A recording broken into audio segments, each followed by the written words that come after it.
Guys, ഇന്ന് ഞാൻ ചെയ്യാൻ പോകുന്നത് ഒരു കുക്കിംഗ് വീഡിയോ ആണ്. പ്രഷർ കുക്കർ ബിരിയാണി റെസിപ്പിയാണ്. കുക്കറിലാണ് ചെയ്യണമെന്നെങ്കിലും ടേസ്റ്റ് ഇല്ലാത്ത ബിരിയാണിയാണ്, നല്ല അടിപൊളി ബിരിയാണിയാണ്. റൈസും ചിക്കനും ഒപ്പം വേവിക്കുന്നതുകൊണ്ട് ചോറിന് നല്ല ഫ്ലേവറാണ്. ഇനി ഇത് സാധാ ബിരിയാണി ഉണ്ടാക്കുന്ന അത്ര ടൈമൊന്നും എടുക്കൂല, പെട്ടെന്ന് ഉണ്ടാക്കാൻ കഴിയും. ഈ റെസിപ്പി കുട്ടികൾക്കും ഈസി ആയിട്ട് ഉണ്ടാക്കാൻ പറ്റും. ഇത് നമുക്ക് എങ്ങനെ ഉണ്ടാക്കാൻ നോക്കാം. ബിരിയാണിക്കുള്ള ഇൻഗ്രീഡിയൻസ് ഇതൊക്കെയാണ്.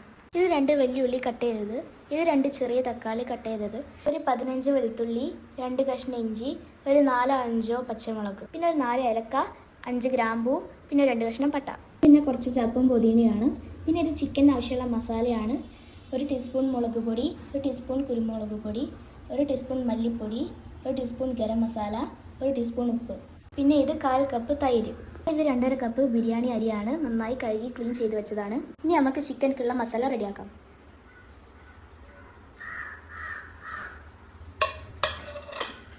ഇനി തൈര് ചേർക്കാം. ഇതിൻ്റെ എല്ലാ ഭാഗത്തും എത്തുന്ന ടൈപ്പിൽ നമുക്കിത് മിക്സ് ചെയ്യാം. ഇതിൽ മഞ്ഞൾപ്പൊടി ചേർക്കുന്നില്ല, മഞ്ഞൾപ്പൊടി ചേർക്കാതെയാണ് ഞാൻ ഇത് ഉണ്ടാക്കുന്നത്.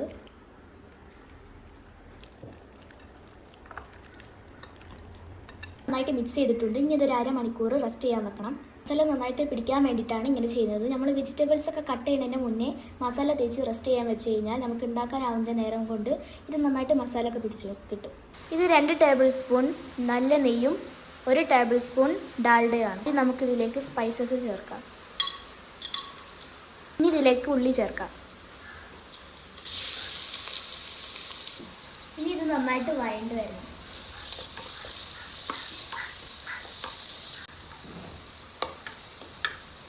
അപ്പോൾ നമ്മുടെ ഉള്ളി ഇവിടെ ഒരു ഗോൾഡൻ ബ്രൗൺ കളറായിട്ടുണ്ട്. ഇനി നമുക്ക് ഇതിലോട്ട് ഇഞ്ചി, വെളുത്തുള്ളി, പച്ചമുളക് ചതച്ചത് ഇട്ട് കൊടുക്കാം. ഇനി നമുക്ക് നന്നായിട്ട് മിക്സ് ചെയ്ത് കൊടുക്കാം.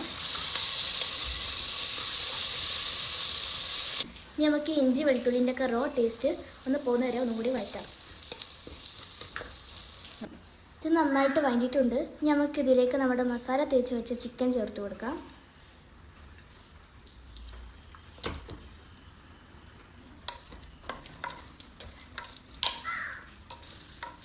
ഇനി ഇത് കുറച്ച് ഹൈ ഫ്ലെയിമിലിട്ട് കുറച്ച് നേരം വഴറ്റിയെടുക്കാം. ഇപ്പോൾ ചിക്കനൊക്കെ ഇട്ടിട്ട് കുറച്ച് നേരമായി. ഇനി നമുക്ക് ഇതിലേക്ക് തക്കാളി ചേർത്ത് കൊടുക്കാം.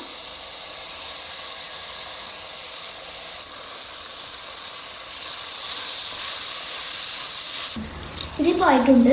ഇനി ഈ സമയം കൊണ്ട് നിങ്ങൾ ഉപ്പും പുളിയും എല്ലാം കറക്റ്റായിട്ട് ഉണ്ടോ നോക്കണം. ഇല്ലെങ്കിൽ നിങ്ങൾ ഈ സമയം കൊണ്ടൊക്കെ ചേർക്കുക. ഇതിപ്പോൾ റെഡി ആയിട്ടുണ്ട്. ഇനി ഇതിലേക്ക് വെള്ളം ചേർക്കാം. ചൂടുവെള്ളം ചേർക്കുന്നതാണ് ഏറ്റവും നല്ലത്. ഇതിപ്പോൾ 2.5 കപ്പ് അരിയാണ് ചേർക്കുന്നത്. 2.5 കപ്പ് അരിക്ക് 2.5 കപ്പ് വെള്ളം തന്നെയാണ് ചേർക്കുന്നത്.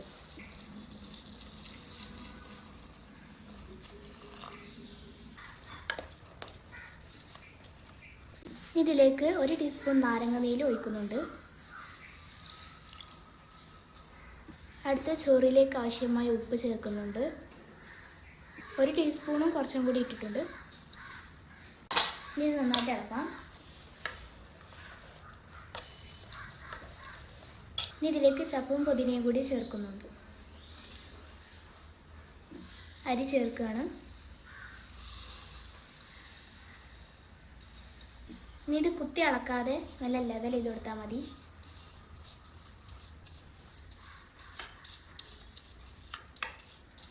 ഇനി ഇത് അടച്ച് വെച്ചിട്ട് ഹൈ ഫ്ലെയിമിൽ 1 വിസിലും ലോ ഫ്ലെയിമിൽ ഒരു 5 മിനിറ്റും വെച്ചിട്ട് നമുക്കിത് ഓഫ് ചെയ്യാം.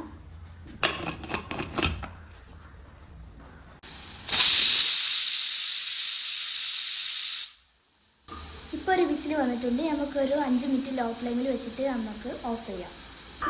5 മിനിറ്റ് ലോ ഫ്ലെയിമിൽ വെച്ചതിന് ശേഷം കുക്കർ ഓഫ് ചെയ്തിടണം. കുക്കർ പെട്ടെന്ന് ഓപ്പൺ ചെയ്യരുത്. ഇതിൻ്റെ വെയിറ്റൊക്കെ പോയതിന് ശേഷം വേണം ഇത് ഓപ്പൺ ചെയ്യാൻ. ഇതിൻ്റെ വെയിറ്റൊക്കെ പോയിട്ടുണ്ട്. ഇനി ഇതൊന്ന് നമുക്ക് ഓപ്പൺ ചെയ്ത് നോക്കാം.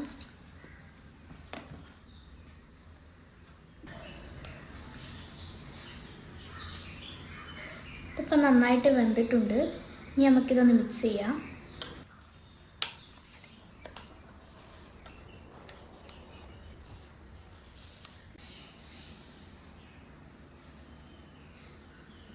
ഇനി നമുക്കിതൊരു സെർവിങ് ബൗളിലോട്ട് മാറ്റാം. ഇത് നമുക്ക് ഇനി ഒരു ബൗളിലേക്ക് സെർവ് ചെയ്യാം.